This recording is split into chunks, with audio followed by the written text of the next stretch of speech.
Microscope के बाद में हम किसके बारे में बात करेंगे अभी? टेलीस्कोप से ऑफ कोर्स हम लोग काफ़ी जो फार ऑब्जेक्ट्स होते हैं उनको देखते हैं भैया। हाँ जी, तो यहाँ हम बात करेंगे अभी टेलीस्कोप के बारे में, और टेलीस्कोप का मैग्नीफाइंग पावर। टेलीस्कोप की मैग्नीफाइंग पावर जिसे हम लोग ऑलरेडी जानते हैं, एक और टर्म बोलते हैं इसको, क्या? Angular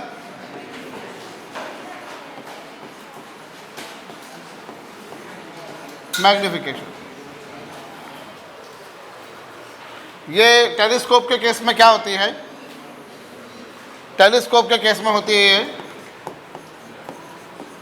visual angle of image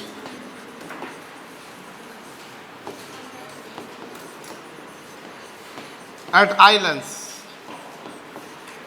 image ने कितना एंगल बनाया आई लेंस पर, जैसा कि माइक्रोस्कोप के केस में भी था, और डिनोमिनेटर में क्या? Visual angle of object at eye lens. अंतर सिर्फ इतना है कि वहां जब आप मैग्नीफाइंग पावर निकालते थे तो विजुअल एंगल ऑफ इमेज लेते थे अपन विजुअल एंगल ऑफ ऑब्जेक्ट लेते थे। लेकिन वहाँ विजुअल एंगल ऑब्जेक्ट का कब लेते थे? जब ऑब्जेक्ट लीस्ट डिस्टेंस पर रखा है, या अपन लीस्ट डिस्टेंस पर लाके रख सकते तो फिर अपन टेलीस्कोप ही काहे लगाते? समझ रहे हैं इस बात को भैया? तो हम बात कर रहे हैं किसके बारे में? Magnifying power. तो यहाँ विजुअल एंगल किसका न्यूमरेटर में इमेज का लेना है जैसा वहाँ लेते थे, और डिनोमिनेटर में विजुअल एंगल ऑब्जेक्ट का लेना है। अंतर यह है कि वहाँ विजुअल एंगल ऑफ ऑब्जेक्ट तब लेते थे जब ऑब्जेक्ट कहाँ रखा था, यहाँ कहाँ रखा है, जहाँ रखा है वहीं। ठीक,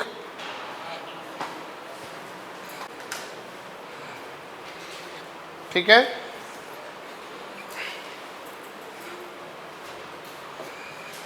अलग अलग किस्म के टेलीस्कोप पढ़ने को मिलेंगे, जिसमें पहला हमारे पास में कौन सा है?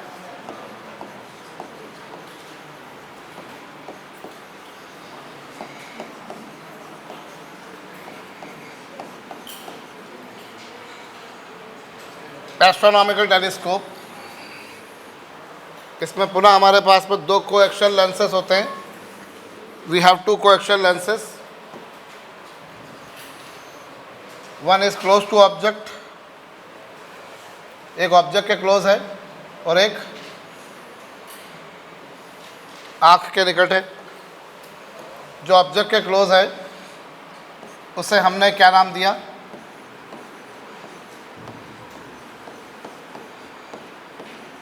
ऑब्जेक्टिव। और जो आँख के निकट है उसे हमने क्या नाम दिया? आईपीस। ठीक है, समझिएगा पहले, दोनों कोएक्सियल हैं। इनफाइनाइट डिस्टेंट ऑब्जेक्ट है। इनफाइनाइट पर जो ऑब्जेक्ट है, पत्र ध्यान दो, इनफाइनाइट पर जो ऑब्जेक्ट है उसकी इमेज कहाँ बनती है भैया? इनफाइनाइट पर जो ऑब्जेक्ट है उसकी इमेज फोकस पर बनेगी। इनफाइनाइट पर जो ऑब्जेक्ट है उसकी इमेज कहाँ बन गई? फोकस पर। ये फोकस पर बन गई इमेज। भाई जो ऑब्जेक्ट इनफाइनाइट डिस्टेंस पर था उसकी इमेज इसने कहाँ बनाई? इसके फोकस पर। इसकी फोकल लेंथ को मैंने F0 दे दिया नाम। अब वो जो इमेज बनी है वो कुछ ऐसे बनी है कि वो इसके ऑप्टिकल सेंटर और फोकस के बीच बनी है। वो जो इमेज बनी है वो इसके ऑप्टिकल सेंटर फोकस के बीच बनी है। तो ये क्या करेगा? यहाँ पर क्या होगा? ये जो लाइट ऐसे गई वो ऐसे निकल जानी है कुछ, और जो ऑप्टिकल सेंटर से गई वो सीधी की सीधी निकल जानी है। ये दोनों कहीं मिलेंगी? ये कहीं नहीं मिलेंगी, बट मिलती हुई क्या होंगी? इसको आप पीछे लेके आइए ऐसे ही।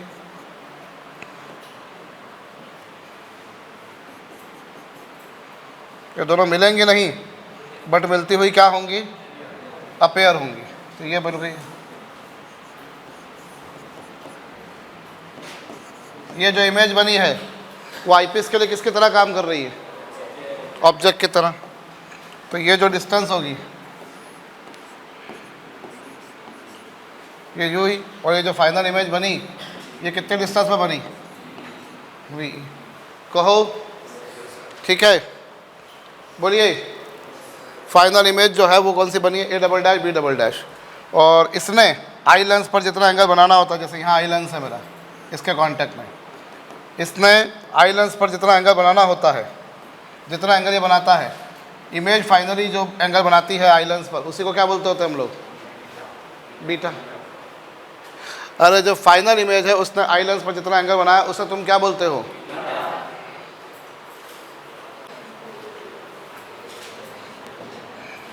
एरो जरूर बना देना भैया, राइट है किधर से किधर जा रही है, कहिए हो गया।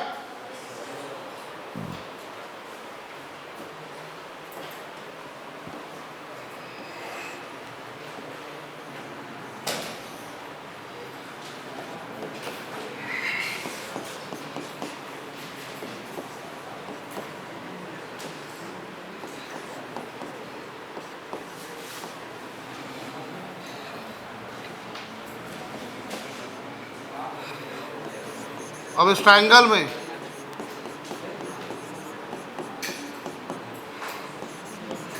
tan theta is equal to क्या,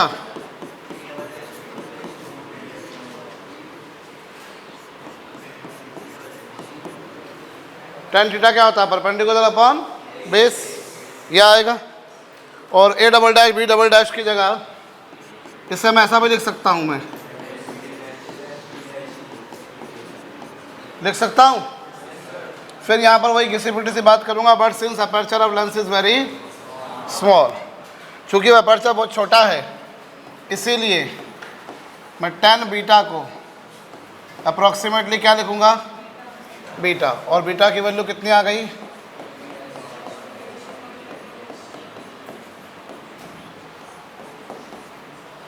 इससे मैंने इक्वेशन नंबर 1 नाम दिया, बोलो।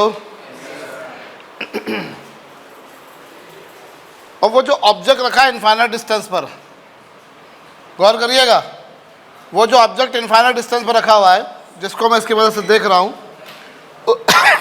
सॉरी, उस ऑब्जेक्ट ने यहाँ जो एंगल बनाना उसे हम बोलते हैं अल्फा। उस इनफाइनाइट डिस्टेंट अवे ऑब्जेक्ट ने यहाँ जो एंगल बनाना है उसे हम क्या बोलते हैं, अल्फा। उस ऑब्जेक्ट का मुझे यहाँ एंगल निकालना है आई लेंस पर, आपने ये बोला ना अल्फा क्या, विजुअल एंगल ऑफ ऑब्जेक्ट ना एट आई लेंस, तो वो इनफाइनाइट डिस्टेंस पर जो है भैया उसे मैं इसकी मदद से देख रहा हूँ। उसने यहाँ जो एंगल बनाया उसे बोलते हैं अल्फा। अब मैं यहाँ डायरेक्ट उसका एंगल नहीं निकाल पाता, तो मैं काम करता हूँ, मैं यहाँ एंगल निकालता हूँ, यहाँ पर, इसे मैं नाम देता हूँ अल्फा। क्यों, एक्चुअली तो देखा जाए तो उस ऑब्जेक्ट का यहाँ एंगल निकालो, पर मैं उसे यहाँ निकाल के ख़त्म कर देता हूँ। क्यों, क्योंकि आपको मालूम हो ये जो इनफाइनाइट डिस्टेंस है उस डिस्टेंस के कंपेरिजन में ये डिस्टेंस जो है ये तो बड़ी छोटी सी है। इतनी लंबी दूरी के कंपेरिजन में ये दूरी तो क्या है, बहुत छोटी सी है। तो आप इतनी डिस्टेंस को नेगलेक्ट कर दो, तो उस ऑब्जेक्ट ने यहाँ जितना एंगल बनाना है तकरीबन उतना ही एंगल यहाँ बनाना है। बोलो बनाना है कि नहीं, हाँ में हाँ मत मिलाना, पड़ा समझो। अल्फा कौन सा एंगल होता है ऑब्जेक्ट का, जो उसने आई लेंस पर बनाया, तो उस ऑब्जेक्ट का मुझे यहाँ एंगल निकालना है। अब एक्चुअली वो ऑब्जेक्ट यहाँ जितना एंगल बनाएगा तकरीबन उतना ही एंगल वो यहाँ बनाएगा।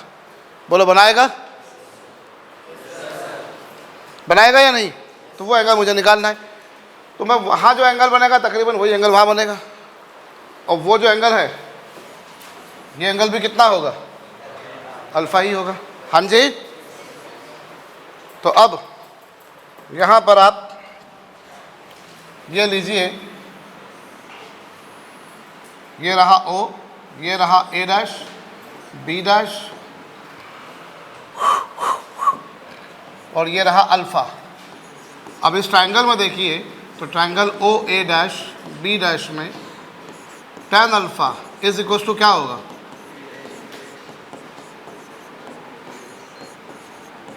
बोलो होगा कि नहीं। अल्फ़ा कौन सा एंगल होता है, जो वो ऑब्जेक्ट यहाँ बनाता है एंगल, बोलो अल्फ़ा कौन सा एंगल होता है, जो वो ऑब्जेक्ट यहाँ एंगल बनाता है उसे हम बोलते हैं अल्फ़ा। अब एक्चुअली वो ऑब्जेक्ट ने यहाँ जितना एंगल बनाना है तकरीबन उतना ही एंगल वहाँ बनाना है, और वो जो एंगल होगा वही होगा। तो तो tan अल्फा की value a dash b dash upon क्या, o b डैश। बोलो होगी? फिर वही किसी पर सी बात होगी, but since aperture of lens is very small, इसीलिए मैं tan अल्फा को लिखूंगा अल्फा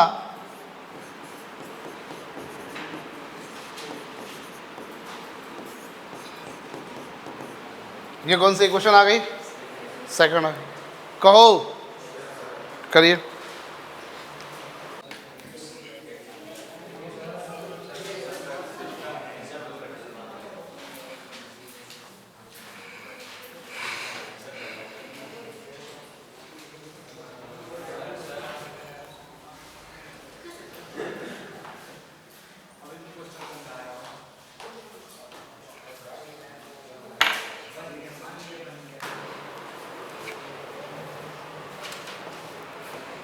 अभी m क्या होता है,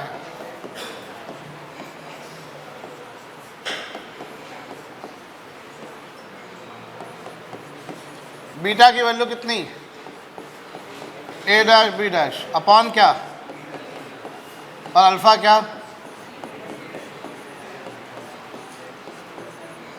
बोलो इससे m की वैल्यू कितनी आ गई,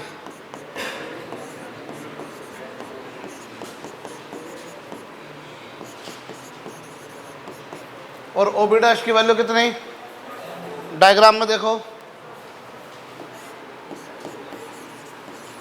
और ई बी डैश कितना है, साइन कन्वेंशन से अपन ने किया है। बोलो तो m की वैल्यू कितनी, minus F O upon you.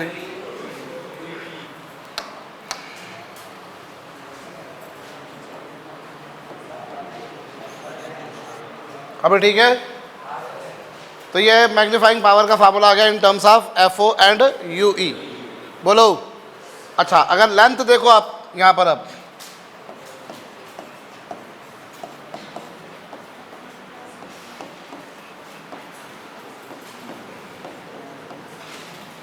तो लेंथ ऑफ टेलीस्कोप क्या होगी, और उसे आप O B dash plus B dash E लिख सकते हो, और ओ बी डैश कितना, डायग्राम में देख लो, और ये कितना है, तो ये लेंथ आ गई। ठीक है, तो ये मैग्नीफाइंग पावर के फार्मूले हमने डिराइव करे in terms of F O and U E. Magnifying power और लेंथ दोनों के फार्मूले हमने एफ ओ और यू ई की टर्म्स में डिराइव किए। बोलो अब अगर मुझे वी ई की टर्म्स में डिराइव करना है तो मैं वी ई की टर्म्स में डिराइव कैसे करूँगा, ध्यान दीजिए, मैं कौन सी इक्वेशन लगाने जा रहा हूँ, lens equation 1 upon V, image चूंकि सामने बन रही है, ऑब्जेक्ट चूंकि सामने है, और कॉन्वेक्स लेंस है, इसलिए कि minus minus plus 1 upon F E plus 1 upon क्या, एलसीएम लीजिए, वी का मल्टीप्लाई यहाँ पर और एफ ई का मल्टीप्लाई यहाँ पर, तो 1 अपॉन यू ई कितना हो जाएगा, V E plus F E upon क्या, वी एफ ई। ये तो 1 अपॉन यू ई की वैल्यू हो गई, और इससे यू ई की वैल्यू कितनी हो गई, we E F E upon क्या, कहो। ठीक है, तो ये यू ई की वैल्यू आ गई। अब यू ई की वैल्यू जो आई in terms of V E वो रखो यहाँ पर, तो मैग्नीफाइंग पावर क्या आएगी, माइनस एफ ओ, और F O upon U E, और यू ई की वैल्यू कितनी है, 1 अपॉन यू ई की वैल्यू कितनी है, V E plus F E upon क्या, ये हम आ गया, हाँ जी, और लेंथ क्या आई, एफ ओ प्लस यू ई।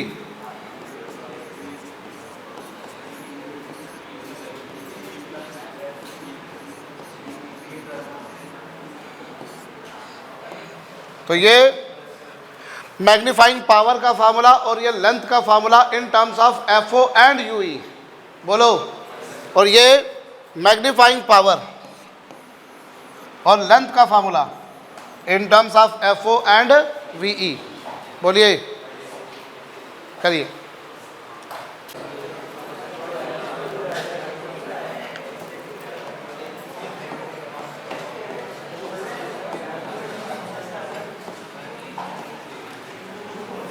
स्पेशल केसेस देखें हम इसके भैया।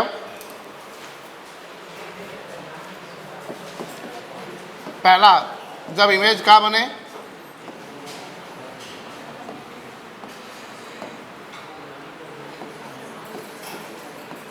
Image is formed at least distance of clear vision. जब इमेज क्लियर विजन की लीस्ट डिस्टेंस पे बने, जब इमेज क्लियर विजन की लीस्ट डिस्टेंस पे बनेगा तो V की वैल्यू किसके बराबर होगी? तो M की वैल्यू क्या होगी? M का फार्मूला क्या था? -FO इंटू क्या? V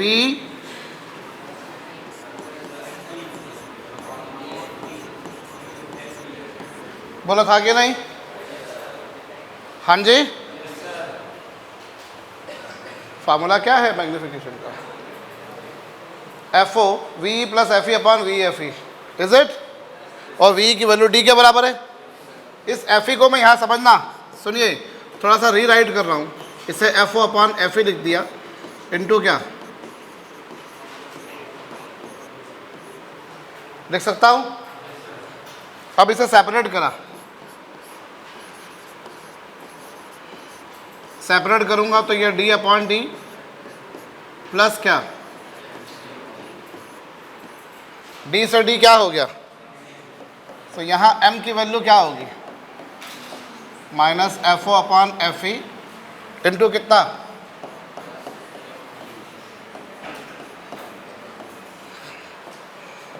ये मैग्नीफाइंग पावर आ गई, एंगुलर मैग्निफिकेशन आ गया। कब?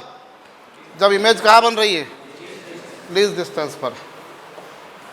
और लेंथ क्या होगी? लेंथ का फार्मूला क्या है? FO प्लस VFE, बोलो है? ये लेंथ आ गई,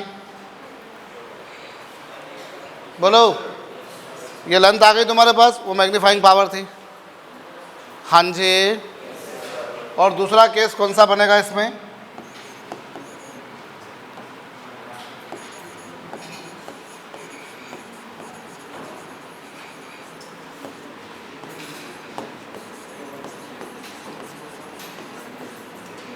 जब इमेज कहाँ बने?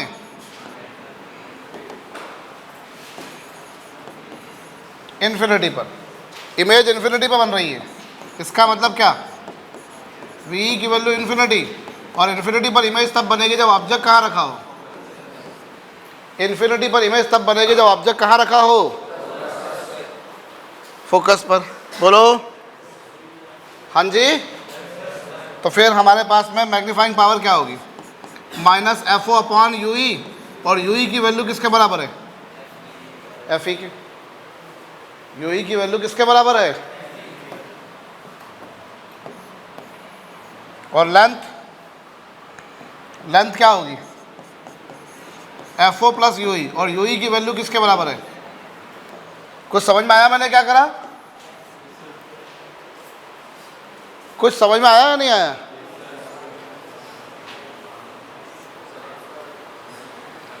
ठीक है भाई, हमारे पास में मैग्नीफाइंग पावर का फार्मूला VE की टर्म्स में क्या था?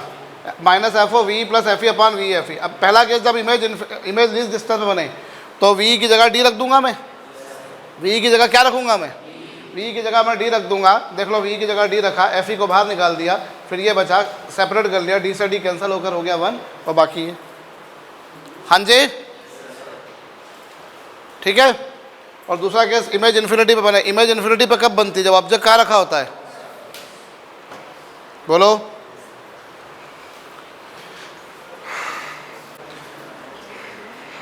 एस्ट्रोनॉमिकल टेलीस्कोप का एक डिसएडवांटेज ये है कि इसमें आप देखिए जो फाइनल इमेज है वो ऑब्जेक्ट के रिस्पेक्ट में इन्वर्टेड है। फाइनल इमेज जो बनी वो ऑब्जेक्ट के रिस्पेक्ट में कैसी है? इन्वर्टेड है। आप देख लो, फाइनल जो इमेज बनी A'(B') वो ऑब्जेक्ट के रिस्पेक्ट में कैसी है? होता ऐसा कंपाउंड माइक्रोस्कोप में भी था, लेकिन कंपाउंड माइक्रोस्कोप में क्या, object was in our control. Object हमारे कंट्रोल में था, हम ऑब्जेक्ट को उल्टा करके रख दें। भैया माइक्रोस्कोप से देख रहे हैं, हम ऑब्जेक्ट को उल्टा करके रख देंगे तो हमको सीधा दिख जाएगा। क्या बोलते हो? सही है? वहाँ हम क्या करते हैं, ऑब्जेक्ट को अगर उल्टा कर देंगे तो हमको सीधा दिख जाएगा, लेकिन टेलीस्कोप में वो ऑब्जेक्ट हमारे बस में है ही नहीं, क्योंकि वो काफ़ी दूर है हमसे। और समस्या क्या हो रही है कि मैं उस दूरगामी ऑब्जेक्ट को देखना चाहता हूँ, I want to see that far object. Problem ये अराइज हो रही है मेरे सामने कि जो फाइनल इमेज है वो ऑब्जेक्ट के रिस्पेक्ट में इन्वर्टेड उल्टी है। बोलो, कहो ना। तो ये एक थोड़ा सा नुकसानदायक पहलू होता है, लैकिंग है, इसकी एक लिमिटेशन है। तो उसको रेक्टिफाई करने के लिए हमने एक दूसरा टेलीस्कोप बनाया,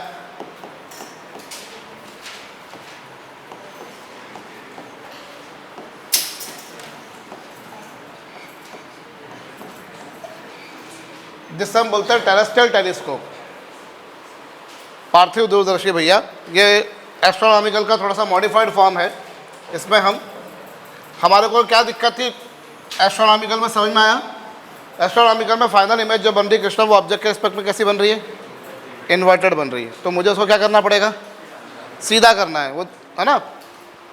तो यहाँ हम क्या करते हैं, यहाँ हम ऑब्वियसली एक लेंस ऑब्जेक्ट के पास है जिसे हमने नाम दिया ऑब्जेक्टिव। यहाँ हम बीच में एक इरेक्टिंग लेंस ले लेते हैं और एक और लेंस लेते हैं हम यहाँ पर जो आँख के पास होता है, जो आँख के पास है, जिसे हमने क्या नाम दिया? आईपीस। ठीक है। यहाँ हमारे पास में 3 लेंस हैं, एक वो जो ऑब्जेक्ट के पास है जिसे तुमने क्या नाम दिया? ऑब्जेक्टिव। बीच में यहाँ पर हम एक और लेंस ले लेते हैं, इसे हम बोलते हैं इरेक्टिंग लेंस। कौन सा लेंस नाम देते हैं इसे? और ये जो आँख के पास है इसे हमने क्या नाम देना है? आईपीस।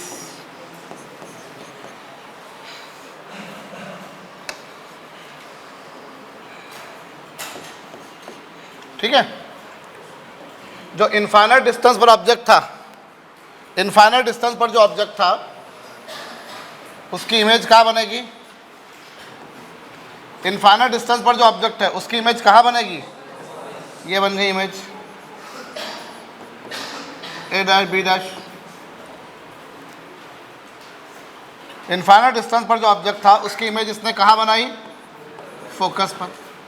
और कुछ इस तरह से इस इमेज को सेट किया गया, उस इमेज को कुछ ऐसे सेट किया गया कि वो इस इरेक्टिंग लेंस के 2f डिस्टेंस पर बने।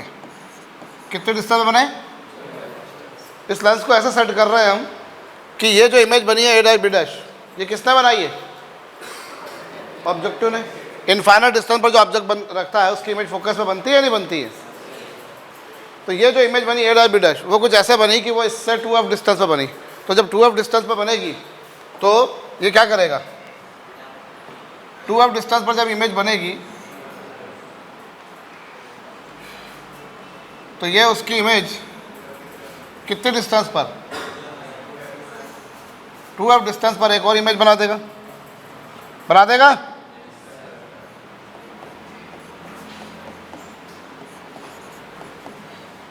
और वो कुछ ऐसा बनी, वो जो इमेज बनी, अब ये जो A'(B') बनी ये इमेज कितनी डिस्टेंस बनेगी इससे? और ये इमेज कुछ ऐसे बनेगी कि वो इसके ऑप्टिकल सेंटर और फोकस के बीच बने।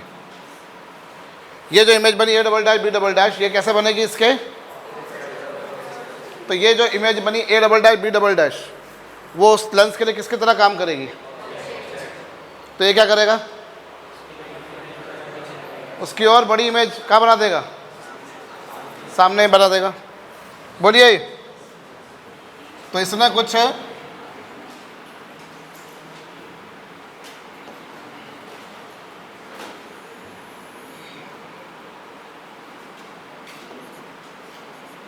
तो ये जो इमेज बनेगी ये और बड़ी इमेज बना देगा कहीं यहाँ पर। कौन सी image? A triple dash B triple dash. ये जो बनी थी image A double dash B double dash, ये इसके लिए किसकी तरह काम कर रही थी? सुनाई कम पड़ता है मेरे को, तो इसने उसकी और बड़ी इमेज बना दी। कौन सी?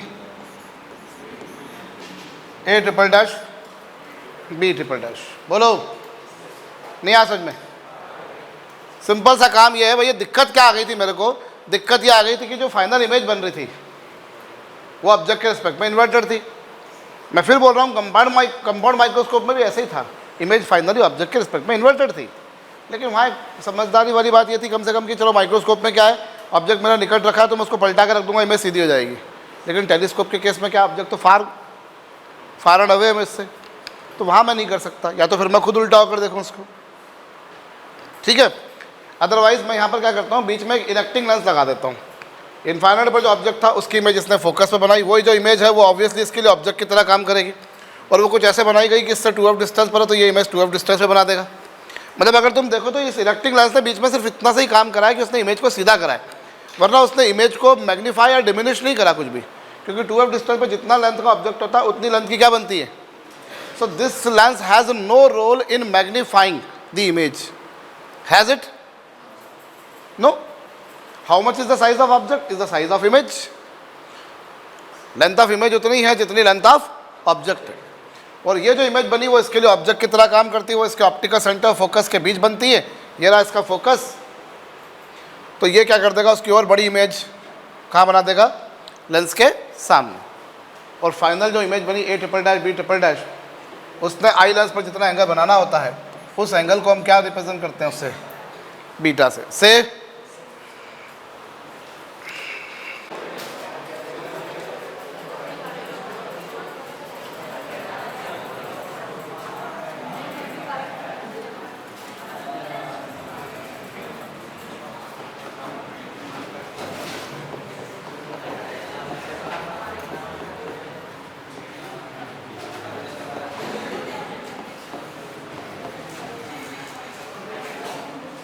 इमेज जो फाइनली एंगल बनाती है आई लेंस पर उसे हम बोला करते हैं बीटा। इमेज आई लेंस पर जो एंगल बनाती है that angle we call as. In triangle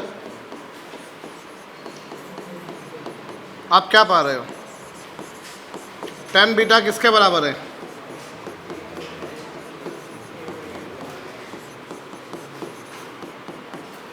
है ये? which in next step you can write as a double dash b double dash upon eb double dash। देखो लिख सकता हूँ कि लिख सकता हूँ मैं? हमारी हाँ में हाँ मत मिलाओ, यहाँ पर दिमाग लगाओ भैया, ऐसा हो सकता है कि नहीं? tan थीटा क्या होता है? परपेंडिकुलर अपॉन बेस, उसे ऐसा भी लिख सकता हूँ, लिख सकता हूँ। अब एक और बात भी है, हम एक और बात बोल सकते हैं कि A double dash B double dash को लिखा जा सकता है minus A dash B dash. क्यों लिखा जा सकता है? A double dash B double dash क्या है? इस लेंस के द्वारा बनाई गई इमेज, इरेक्टिंग लेंस के द्वारा बनाई गई इमेज। और जब कभी ऑब्जेक्ट को लेंस से 2f डिस्टेंस पर रखते हैं, इमेज 2f डिस्टेंस पर बनती है, और जितनी लेंथ का ऑब्जेक्ट है उतनी लेंथ की इमेज है।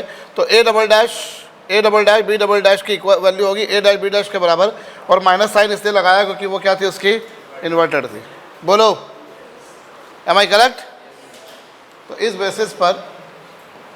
बेसिस पर मेरे पास में क्या आ गया? tan beta is equal to कितना आ गया?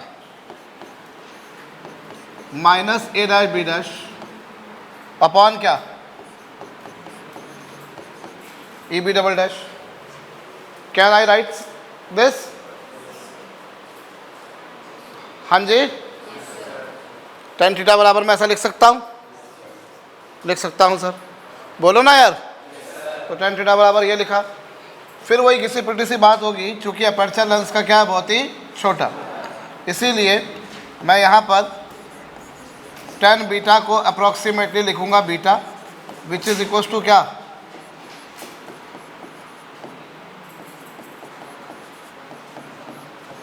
ये मेरे पास में इक्वेशन नंबर फर्स्ट हो गई। हाँ जी, ये तो बीटा की वैल्यू आ गई। वो जो इनफाइनाइट डिस्टेंस पर ऑब्जेक्ट था, इनफाइनाइट डिस्टेंस पर वो जो ऑब्जेक्ट था, उस ऑब्जेक्ट ने यहाँ आई लेंस पर जितना एंगल बनाया उसे हम बोलते हैं अल्फ़ा, उसे हम बोलते हैं अल्फ़ा, बोलते हैं। उस ऑब्जेक्ट ने यहाँ जितना एंगल बनाया वो होता है अल्फ़ा। अब मैं एक्चुअली वहाँ तक जो एंगल बना उसे अल्फ़ा लिखता हूँ, लेकिन मैं इसे अल्फ़ा लिख देता हूँ। क्यों? क्योंकि मुझे मालूम है ये जो डिस्टेंस है वो इनफाइनाइट लार्ज है। उस इनफाइनाइट डिस्टेंस के कंपेरिजन में ये डिस्टेंस तो क्या है, बहुत छोटी है, बहुत छोटी है ये। तो वो ऑब्जेक्ट यहाँ जितना एंगल बनाएगा तकरीबन उतना एंगल यहाँ बनाएगा। बोलो बनाएगा कि नहीं? उस ऑब्जेक्ट ने यहाँ जितना एंगल बनाना है तकरीबन उतना एंगल यहाँ भी बना देंगे, इसीलिए हम ऐसा लिख सकते हैं। ठीक है, तो अच्छा, अब ये अगर एंगल अल्फ़ा है तो ये वाला एंगल भी कितना होगा? तो यहाँ मेरे पास में एक दूसरा ट्रायंगल मैंने लिया, ये रहा ओ ऑब्जेक्टिव वाला, ये ए डैश, ये बी डैश, और ये कितना एंगल अल्फ़ा। तो tan अल्फ़ा बराबर क्या होगा? A dash B dash upon क्या? बोलो। फिर वही बात होगी कि चूंकि लेंस का अपर्चर बहुत छोटा है इसलिए tan अल्फ़ा को हम अप्रॉक्सीमेटली कितना लिख देंगे? अल्फ़ा। और अल्फ़ा की वैल्यू किसके बराबर है? अपॉन क्या? इसे कौन सी इक्वेशन नाम दिया? सेकंड इक्वेशन नाम दिया। बोलो। तो ये तुम्हारे पास में बीटा आ गया और वो तुम्हारे पास क्या आ गया? m की वैल्यू निकालेंगे हम इन दोनों का रेशो लेकर। खुद से करिएगा, करिए। फाइन पावर निकाली।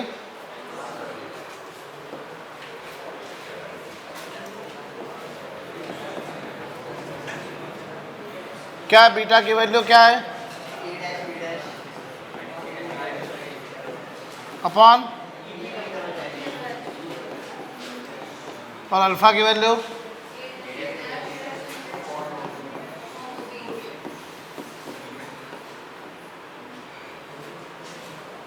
ए डैश बी डैश से ये कैंसल।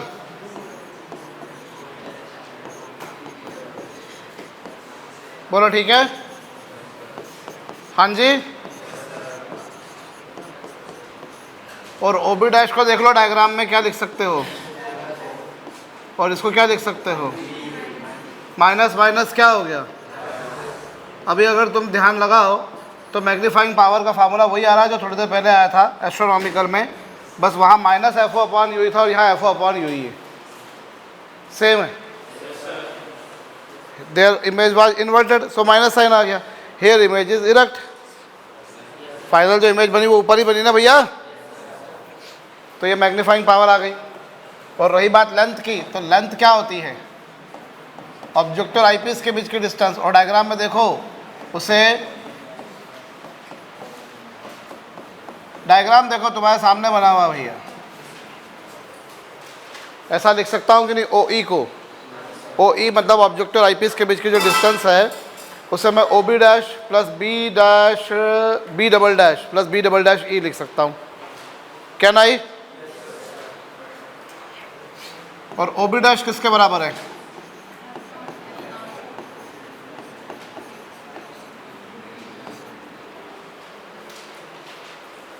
क्या नहीं? तो ये आ गया किसके टर्म्स में? एफ ओ 4F और यू की टर्म्स में। हाँ जी, अब तुमने एफ ओ और यू की टर्म्स में करा है, यू की टर्म्स में, लेकिन अगर मुझे किसके टर्म्स में निकालना है? वी की टर्म्स में। तो वैसे ही करना पड़ेगा जैसे पिछली बार किया था। कैसा? इमेज सामने बनी, ऑब्जेक्ट भी सामने है, इमेज सामने बनी, ऑब्जेक्ट भी सामने है। बोलो ना यार। तो ये दोनों ने, और ये प्लस हो गया, तो यहाँ से तुम वही 1 अपॉन यू ई की वैल्यू निकालो, पिछली बार जैसे ही आएगी वो 1 upon F E plus 1 upon V E. LCM वगैरह लेकर सॉल्व करोगे तो V plus F E upon V E F E, ये 1 अपॉन यू ई आ गया। इसे रख दोगे तो मैग्नीफाइंग पावर क्या आ जाएगी? F O upon U E, और यू ई की वैल्यू कितनी है? 1 अपॉन यू ई की वैल्यू वी ई। सेम आ रहा है फार्मूला, आप चेक कर लो, बिल्कुल सेम आ रहा है। बस अंतर ये है कि वहाँ नेगेटिव साइन था, यहाँ पॉजिटिव साइन आ रहा है। हाँ जी। और रही बात लेंथ की, तो लेंथ क्या होगी, यहाँ लेंथ में 4f का इंक्रीमेंट हो गया है।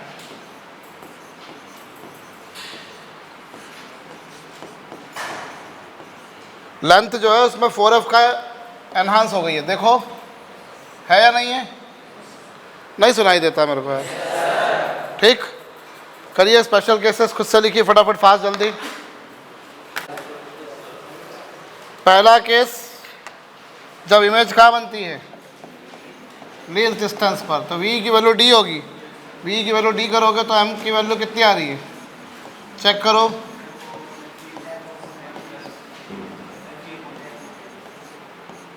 ये आ रही है, और लेंथ आ रही है, लेंथ क्या आ रही है, FO प्लस 4f।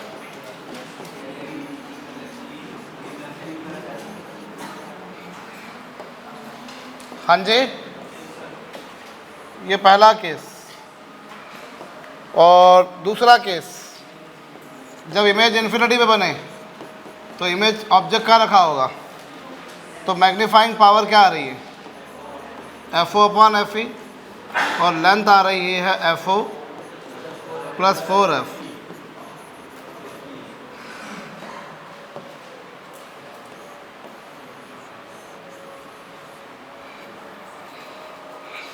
जी,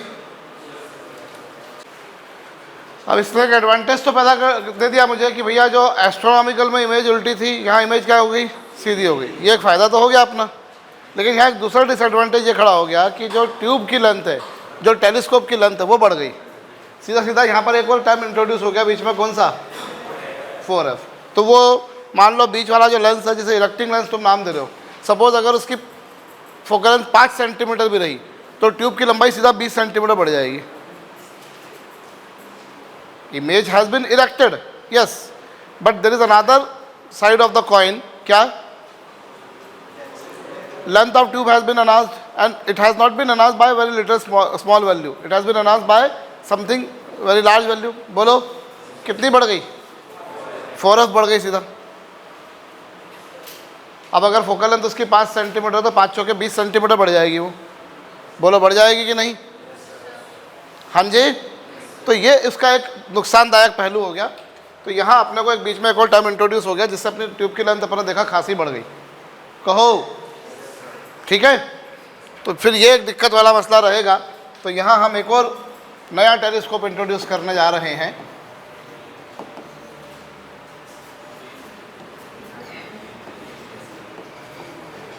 गैलीलियन टेलीस्कोप।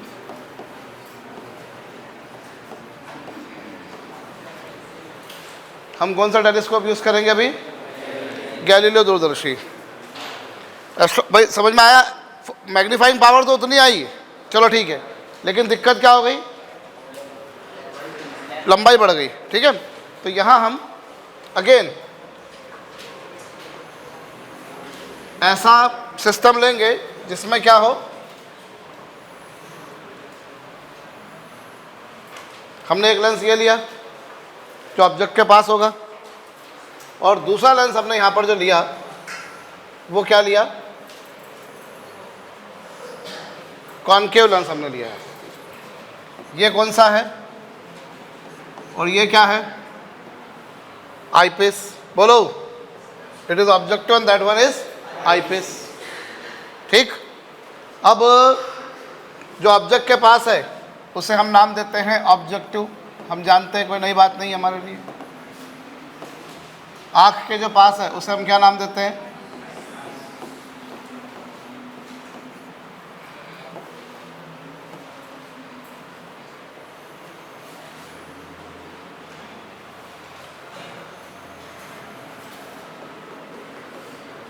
जो इन्फाइनाइट पर ऑब्जेक्ट रखा हुआ था उसकी इमेज इसने कहाँ बनानी है, फोकस पर। उसकी इमेज बनानी है इसने फोकस पर। ये लीजिए, अभी अगर ये लेंस बीच में नहीं अड़ाता, मैं बीच में ये वाला लेंस नहीं होता, तो इमेज फाइनली कहाँ बन जाती, ए डैश बी डैश पे बन जाती। कितने डिस्टेंस पे बनती,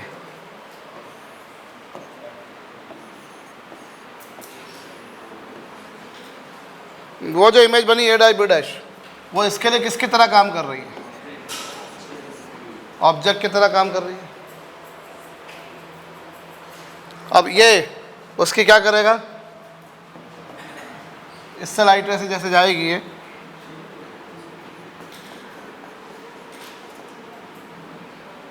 लाइट रे से निकलेगी ये जैसे,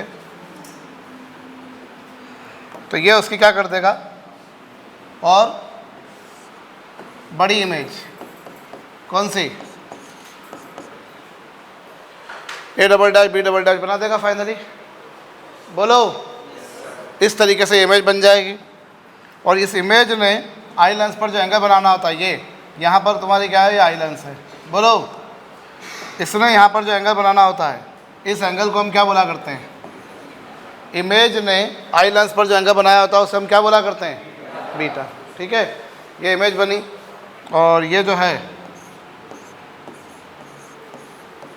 क्या होगा? ये समझे? पार्डन मी,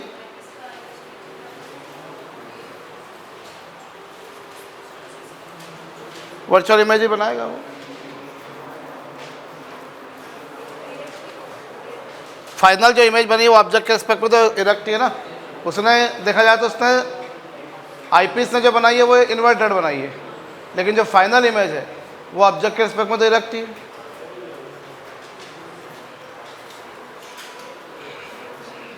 अतः यहाँ पर जो ऑब्जेक्ट इमेज जो बनी ए डैश बी डैश, वो वर्चुअल है ना बेटा? वो कैसी है? वो वर्चुअल ऑब्जेक्ट है।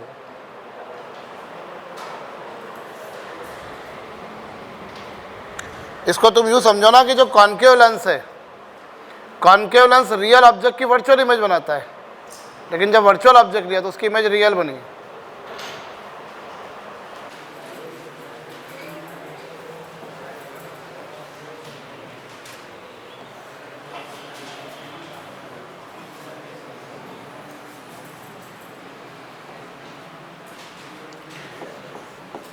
A double dash B double dash E, और ये क्या है?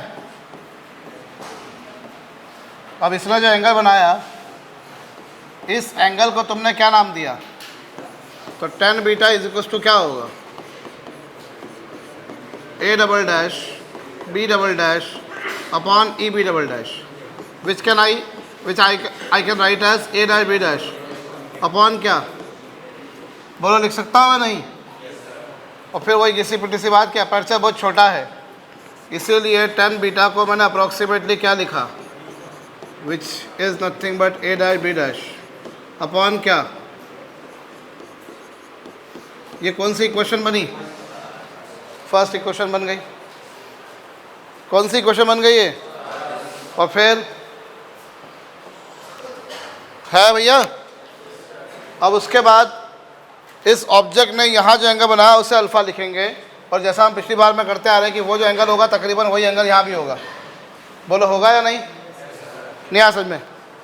उस ऑब्जेक्ट ने यहाँ जो एंगल बनाया, फिर वही किसी पिटी सी बात होगी कि इतनी सारी डिस्टेंस के कंपेरिजन में ये बहुत छोटा है, तो उस ऑब्जेक्ट ने यहाँ जितना एंगल बनाना है तकरीबन उतना ही एंगल उसने यहाँ बनाना है। बोलो ना, तो क्या होगा? ये तुम्हारे पास O, ये ए डैश, ये क्या, और ये एंगल अल्फ़ा है, तो tan alpha is equal to कितना होगा? A dash B dash upon क्या?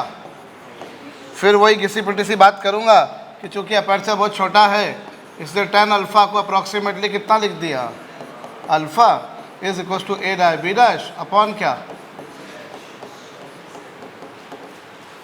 बोलो, दोनों का रेशो लेंगे तो क्या आएगा? m आएगा।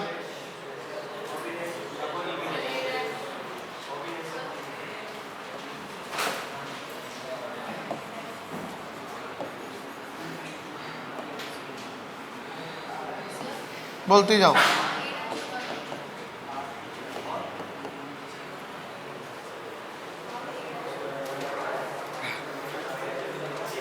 कहाँ पर?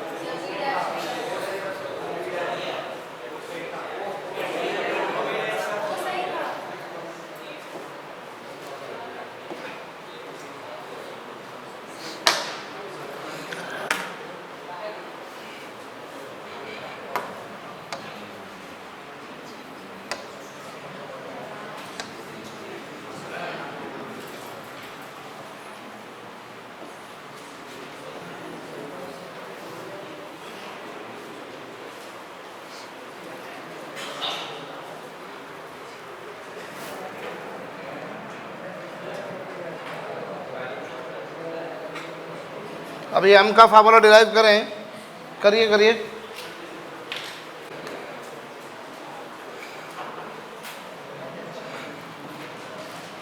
m क्या होगा? बीटा अपन अल्फा, और बीटा की वैल्यू कितनी है? a dash b dash upon क्या? A B dash. और ये क्या है? ये तो कैंसिल होकर क्या आ गया? ओ बी डैश अपॉन क्या? और ओ बी डैश की वैल्यू डायग्राम में देख लो प्लस एफ ओ है, और इसकी वैल्यू प्लस यू ई है। तो मैग्नीफाइंग पावर क्या आ गई? F O upon U E. Exactly वही आई है जो पहले आई थी। हाँ जी।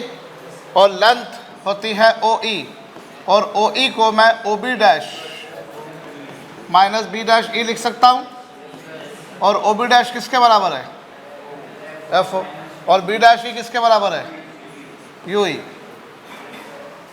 डायग्राम में देख लो आप, कार्तिकेय डायग्राम में देखो भैया, ओ ई बराबर O B dash minus B dash E आ रहा है या नहीं आ रहा है? ये जो है ये इतनी लेंथ माइनस इतनी लेंथ कर दो तो F O minus U E. हाँ जी। तो यहाँ देखो मैग्नीफिकेशन तो उतना ही रहा जितना पहले आ रहा था, लेकिन यहाँ एक दूसरा एडवांटेज भी आ गया मेरे पास कि लेंथ उल्टा और कम हो गई। एस्ट्रोनॉमिकल में तो और F O plus U E थी, टेरेस्ट्रियल में तो ज़्यादा ही थी, लेकिन यहाँ तो उल्टा और भी अपन ने क्या कर दी? कम कर दी। बोलो।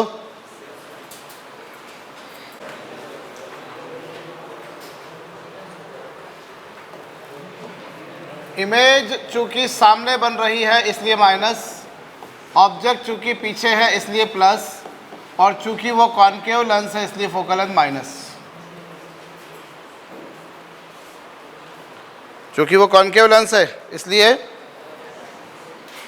ये माइनस का है, ऑब्जेक्ट चूंकि पीछे रखा है इसलिए प्लस, इमेज चूंकि सामने बन रही है इसलिए क्या? हाँ जी। इसको इधर ले आओ तो minus one upon F V plus one upon F E is equal to plus we.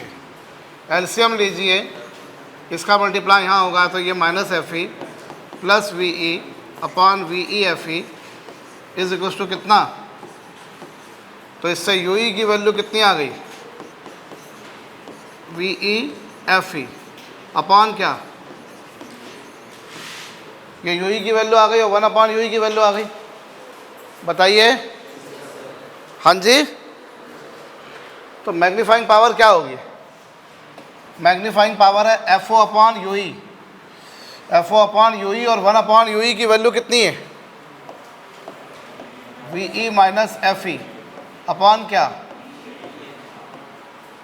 ये मैग्नीफाइंग पावर आ गई। हाँ जी। और लेंथ, लेंथ क्या आई?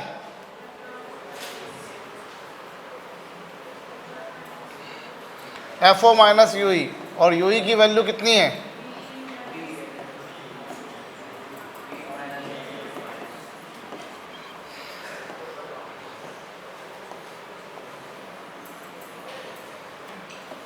चलो अभी इसके स्पेशल केसेस लीजिए।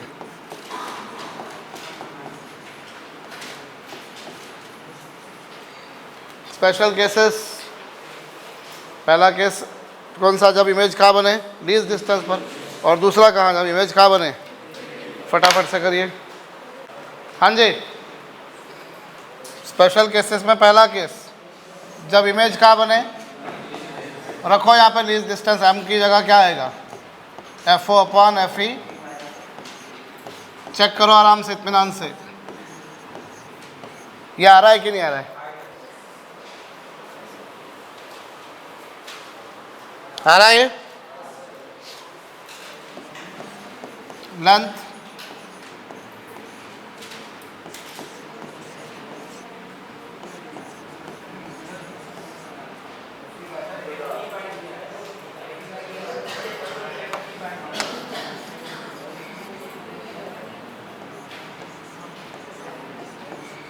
करेक्ट। और दूसरा केस, जब इमेज कहाँ बने और वो कब पॉसिबल है?